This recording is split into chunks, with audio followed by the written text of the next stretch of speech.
now. Hi, everybody. All right, welcome to Museathon. We're a little late, but we are here, at least on Twitter. If you see this on Facebook, it's actually a little bit later. Hold on, they're actually giving me an option here. No, they're not.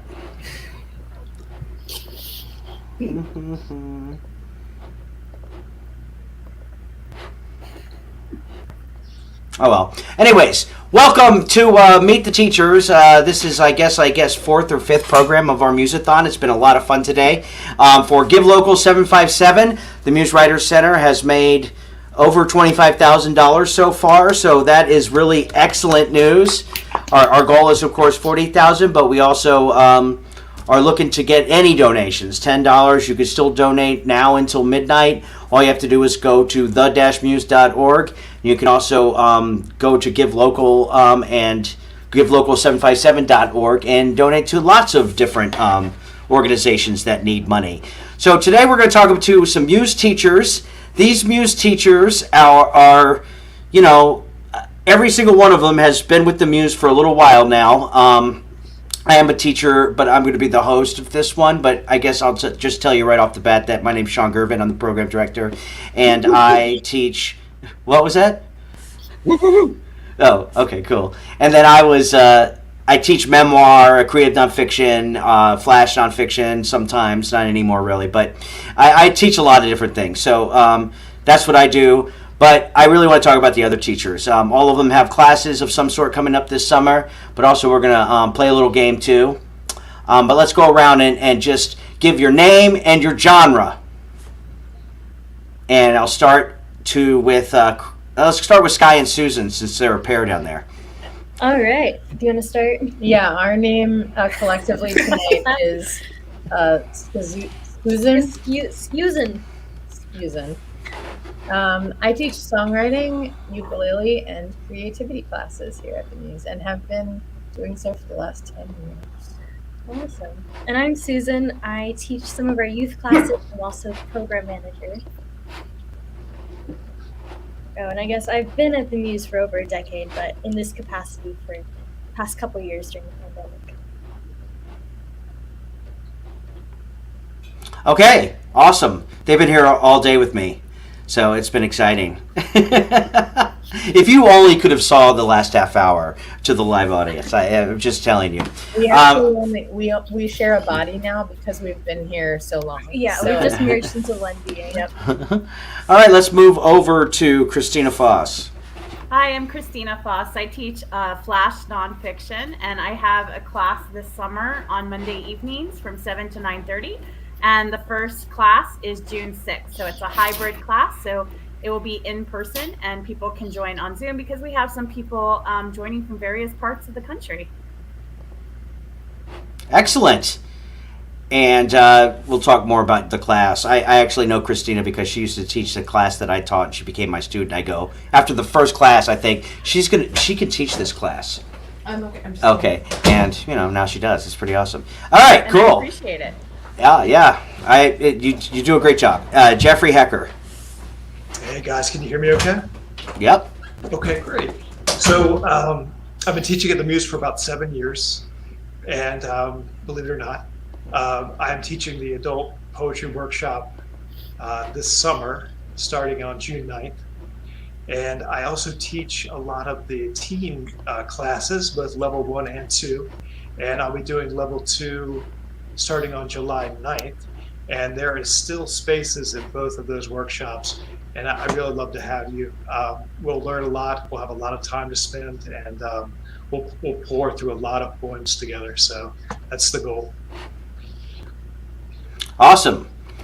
I've taken a class with from Jeffrey too. He's a wonderful poet, cool guy too, one of the nicest guys you'll ever meet. Okay, Nathaniel Glansman. Hi, everybody. My name is Nathaniel Glansman. Usually I'm in writer's professional development where I teach sensitivity reading 101 and how to become a sensitivity reader, which is basically about making sure that, like, if you write a marginalized character, that representation of that marginalized character is as accurate as possible. This summer is really, really exciting because it's going to be my first craft class. I'm going to be teaching how to write marginalized characters. So if anybody has a marginalized character that they're thinking of writing, just like you can bring the idea to class, and we'll learn about stuff. So it'd be great. Awesome. Definitely. No Ren. Hey, I'm Noah Wren. I teach Advanced Poetry Workshop. This is for those poets who are, pretty much have had a lot of experience in other workshops, whether it be at the Muse or the grad level. It's for, published or publishing poets. It'll be offered Monday nights, and I believe a hybrid form, right? I think it's going to be hybrid as well. And just like Christina, I had students from all over the country in the past couple of sessions take the class. So yeah, it's it's for those advanced poets and who are looking to sort of elevate their writing a little bit. Cool. I took that class too. Well, it was okay. You never took you actually never took my advanced poetry workshop. That was right. Oh, right. So yeah. This is actually titled. So I'll have to try to get into that one next semester. I have to emphasize that it is the advanced poetry workshop. Mm-hmm. Thanks. All right, Jacob. Hi. Yeah, I've been. Name's Jacob Gregory. I've been here. I think like 6 years. I think with the Muse or so. It's been some time. Mostly been teaching. I'll be teaching here this summer is 2 Fiction 2 classes, which is kind of the follow up to Fiction 1 that you can jump right into it if you're kind of feeling ready. Basically, the intro fiction following up with Fiction 2. So still kind of going over with some like lesson portions, but also a lot of focus here on the workshops with Fiction 2. Trying to do a workshop here every time. It's open to kind of any fiction genre. I read every genre. I like every genre, so I highly encourage kind of write what you're comfortable with, write whatever you're kind of working on. Love to see it. But yeah, there'll be exercises. There'll be some lesson portion and a lot of workshopping. So anyhow, those classes are I got one on Monday evening and I got one on Wednesday mornings. The Monday evening starts on June 6th. Wednesday morning starts June 15th. And love to have you. Awesome. So let's see. Did everyone get to say what class they were teaching? Yes. Okay, good. So we'll talk about something else that might come up. Maybe you could talk about something that is super intriguing, like, or get outside the box, like why someone really should take your class. When I go to you next. Right now we're going to play a trivia game, okay? Now this is just a fun game, I almost said a funly game. Bigly. No, don't. We're having a good time, Noah. So this is just a fun game, so it doesn't really matter who wins. But basically, when you know the answer, just go buzz or make a buzzer sound, and I'll do my best to try to figure out who did buzz the first. Okay. All right. First, this is a literary trivia. Actually, Tina Carey, who is an intern and one of Noah's students, Charles Rhodes. Oh, this might be rigged, this game. Who is the librarian here and one of Noah's students, too. But he's been in Jeff's class before. He's taken a lot of classes. Yeah, that's true. And then Rodney Williamson, who's a longtime volunteer with us, who's just a really nice guy. And they worked this afternoon, and they gave me a list of questions. So here's the first question. Name the 3 genres of poetry.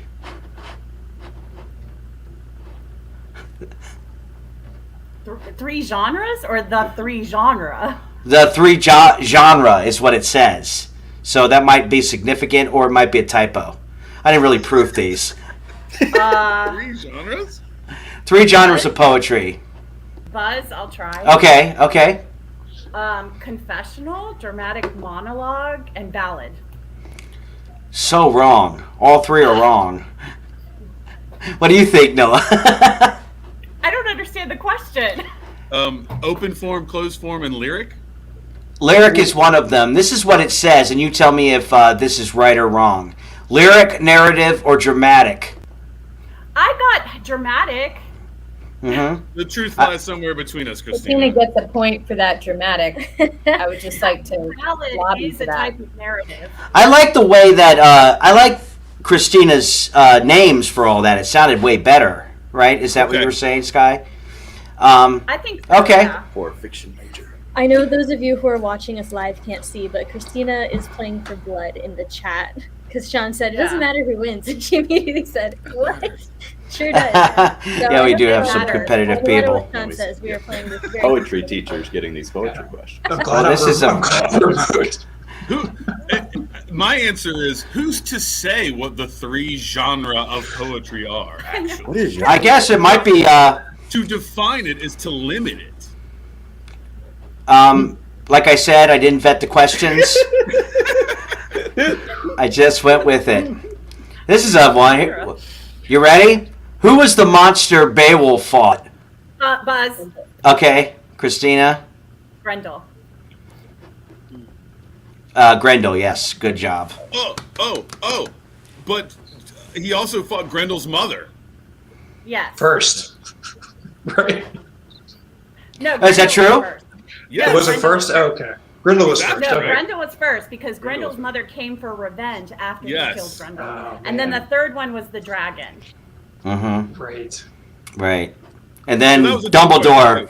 So, anyways, Grendel, that's great. Christina, what's something really snazzy about your class that you like to?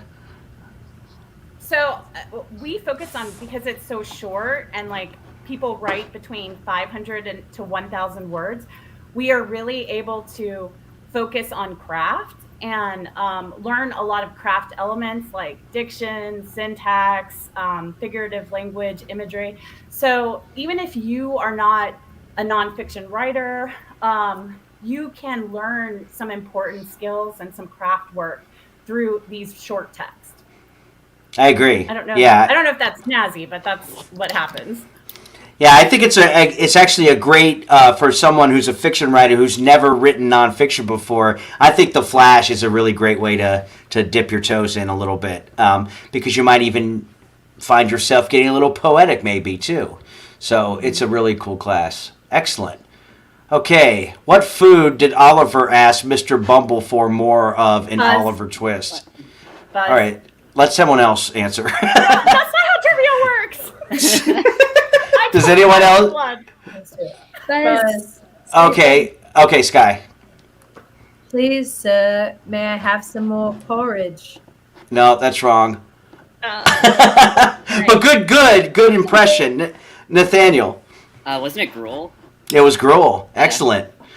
All right, you talked about your class, but you also some other things. Like, give us like something that kind of makes. I think your class and having you on the schedule every time teaching one of your classes, I think, is something that's really great. The Muse does, because I think that this is something that a lot of people really should have a lot of questions about, and it's really great that you teach those classes. Thank you.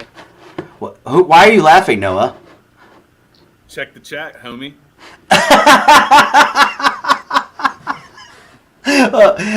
Will you guys quit chatting? What's going on? The Muse teachers are really getting into the semantics of gruel versus porridge right now. Oh, I see. Okay. Isn't like porridge like sweeter? Like gruel's kind of like bland. I and think the tasteless, gruel is more basically. liquidy, but that could be completely Yeah. wrong. People who are actively No, making gruel probably don't even gruel worry doesn't about the have- definition. it's like They're cut. calling it. But gruel is gruel not a type of porridge? I think gruel is. Well, I mean, I think gruel is everything in between, like porridge. Is all Yeah, gruel sure. porridge? But I mean, Not all gruel could be a porridge. type of oatmeal too, probably. Well, oatmeal's a type of porridge. No, I guess. Right. I So guess. is gruel a porridge? Okay, I was trying to talk to Nathaniel here. Okay. Sorry, Nathaniel. No, you're fine. So, anyways, what's a really good experience you've had teaching? I know this is the first time you're teaching this marginalized characters class, I think, right? But some of your reader sensitivity classes, like what's a good experience you've had teaching that over the years? I think like the best thing that that happens with that is to people get the reassurance of like if they quote screw up with writing like a marginalized character, like it's not at all the end of the world. Like if you're gonna write a marginalized character who is not of a identity that you share, and you bring it to a sensitivity reader, that sensitivity reader is not going to like go down your throat for like getting this, that, and the other wrong. It's like it's so we're very, very glad that that you're bringing it to us. So like so I guess like just the reassurance that people are weird one worried about getting something wrong, but they don't have to. It's a good place to go, and you actually are offering expertise in that and asking people can ask questions and you will answer them. So I think that's a great thing. Okay, awesome. All right, next question. Are you ready, Christina? I'm ready. What's the difference between oatmeal and porridge? No, I'm just joking. Okay. Who did Sethi kill in Toni Morrison's Beloved? Buzz. Oh, no, I don't know it. Oh, no, Buzz. I should know this, but I don't. Okay, who, Christina? Her daughter, Beloved. Yeah, her baby girl, later thought to be beloved. Yeah. All right. Good job, Christina. All right, Jacob, why don't you tell us something cool you like about teaching fiction? You're teaching fiction 2, right? Fiction 2. So, like, what do you think is the little nuances between fiction 1 and fiction 2 that you enjoy teaching fiction 2? Like Fiction 1, when I teach Fiction 1, they're both fun to teach. When I teach Fiction 1, it's a bit more structured. I have a laid out plan. With Fiction 2, I go a lot more based on the class. I'll have kind of I'll come up with kind of a topic for the first day, but after that, I have a poll that I give to the class, and I just base kind of any future lectures based off a list of ideas that I've come up with to kind of go over for the remainder of the class. So I kind of base the main topics that we end up going over based on what the students seem most interested in covering, which is fun. It kind of gets me kind of making a lot of new material here for the classes. I try to create create exercises rather, kind of exercises that are both fun and that are based at least tangentially on the idea for the topic that we're covering as well, to the best of my ability. But no, it's been fun. It's been keeping me on my toes, and I think hopefully the students have been enjoying that as well. Awesome. I know they have been. I want to apologize for your colleagues because they are just like really cutting up on the message boards. I think that's the funnest part. I love this. We know Jacob. We know what he does. He's great. No, I'm just thinking of all the Zoom meetings we had to go through as ODU as teachers in like different places. This is much more fun. Having two conversations at once with Zoom is truly the highlight of the whole Zoom culture. Okay, here's the next question. Where did Truman Capote get his title for In Cold Blood?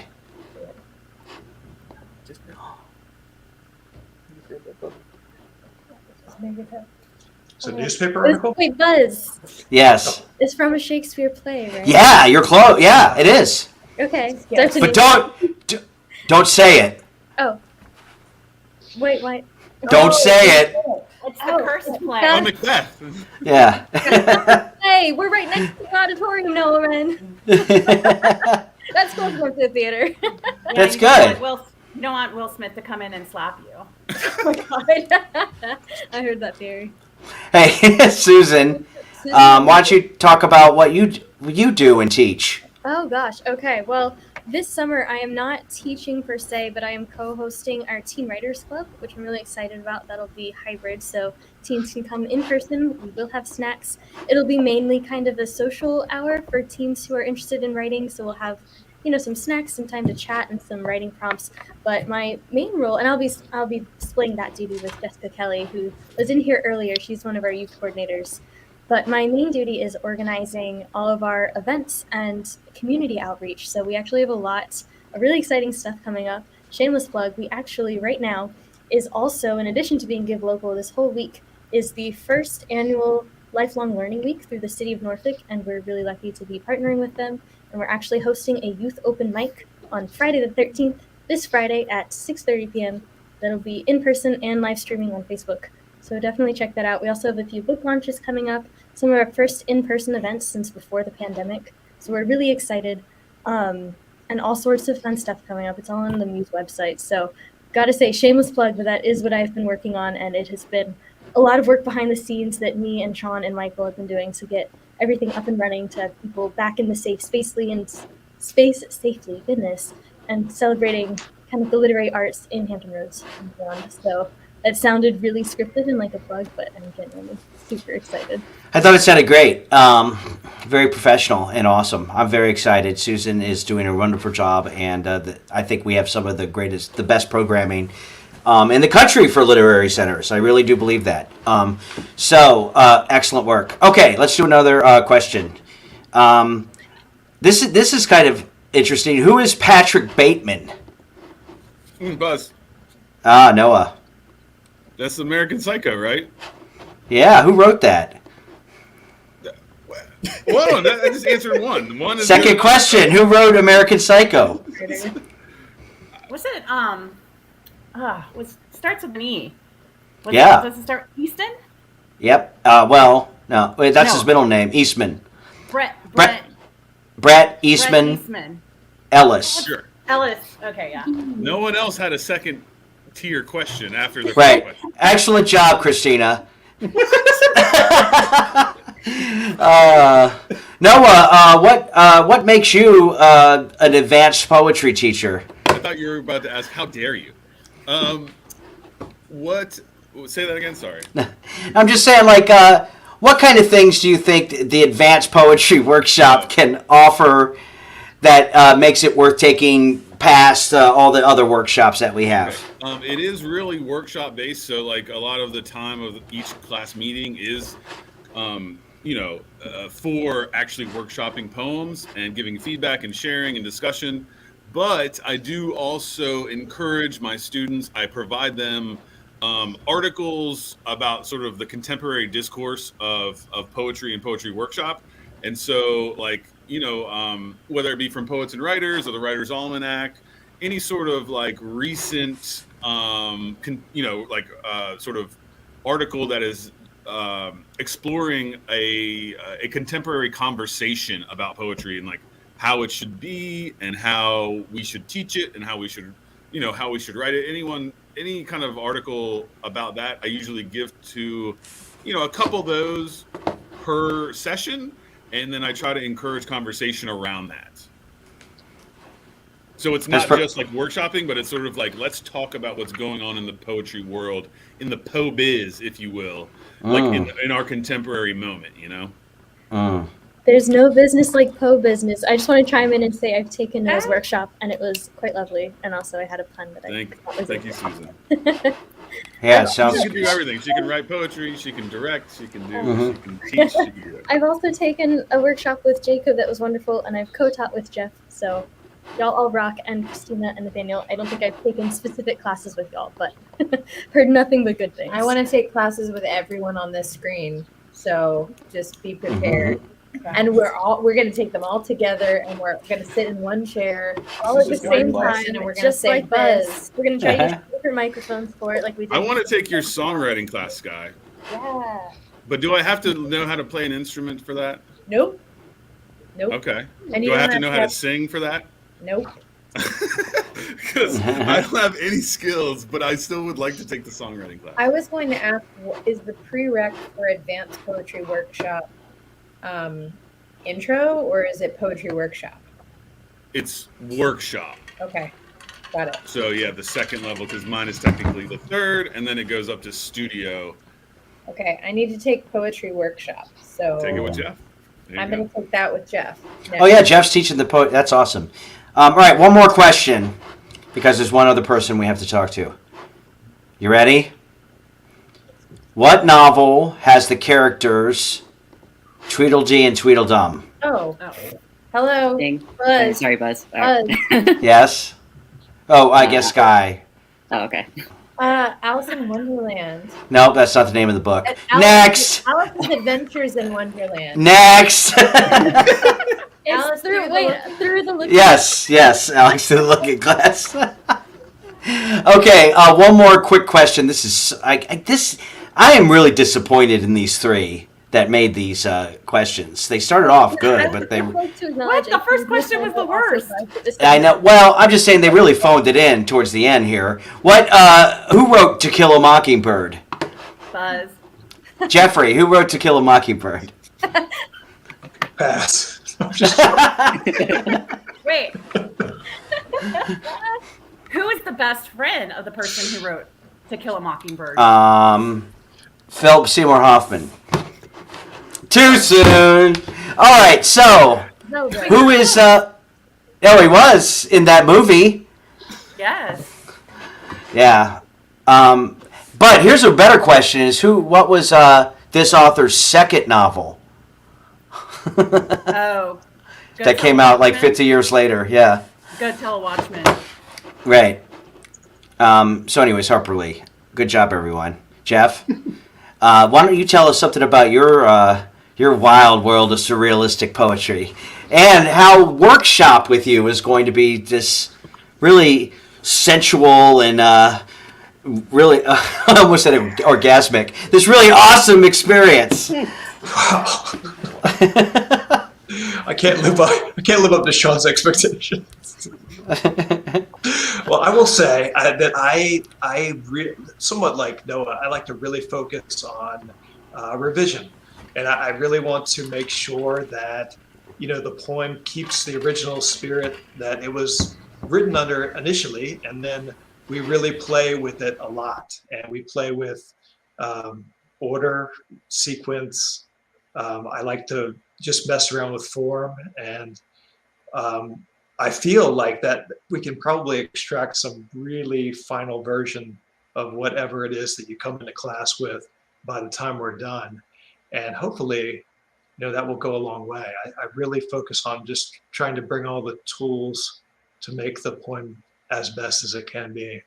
So that's really the focus on pretty much everything I do, even in the teen classes. And Jeff is also teaching, he said that, teen poetry, which is really cool to have. I mean, we have such great poets and teachers that teach our teen fellows and our teen writers in general and all of our young writers. You see a couple of them here right now, but it's just really amazing that we have so many great teachers to choose from at the Muse. And this is just a mere sampling of all the great teachers and classes that we have. And I can vouch for every single one of these people as wonderful people, but also very smart and the best. All right. Noah just was making a really funny face. It was cracking me up. I was laughing at the comments at the chat section.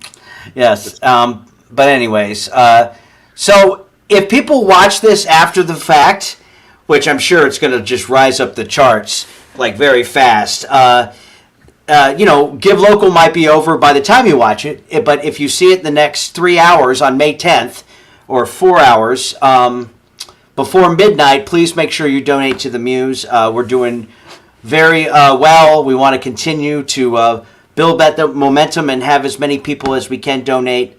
It all goes to such a great cause. It goes to our outreach, to paying our teachers, to students who need tuition assistance, to just our wonderful building and all the things we do.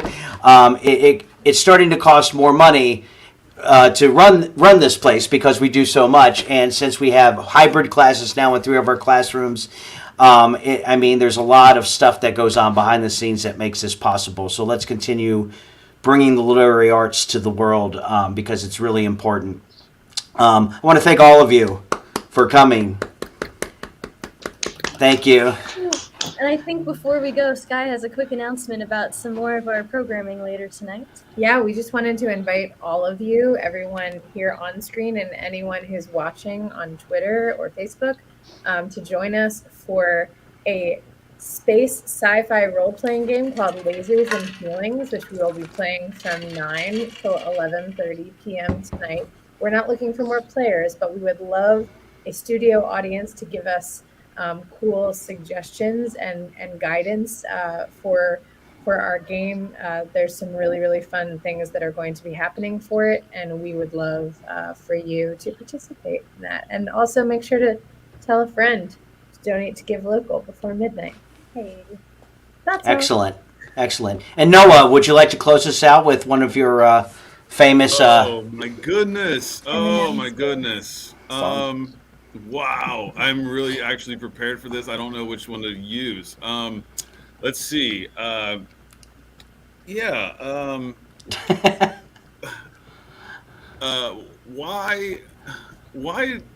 did the chef fail his recipe writing class? Well, Christina? who's gonna buzz in? Yeah, he forgot to cite his know sauces. trivia. I don't know joke. We jumped over the punchline. That's all right. He forgot Say it to again. He forgot to cite his sauces. Oh gosh. Oh, that's a good one. I got another one for you. No, that's okay. Let's end on that one. Anyways, see you guys later. Bye, thank Jump you. in his class. Bye. Come to themuse.org, okay? Bye.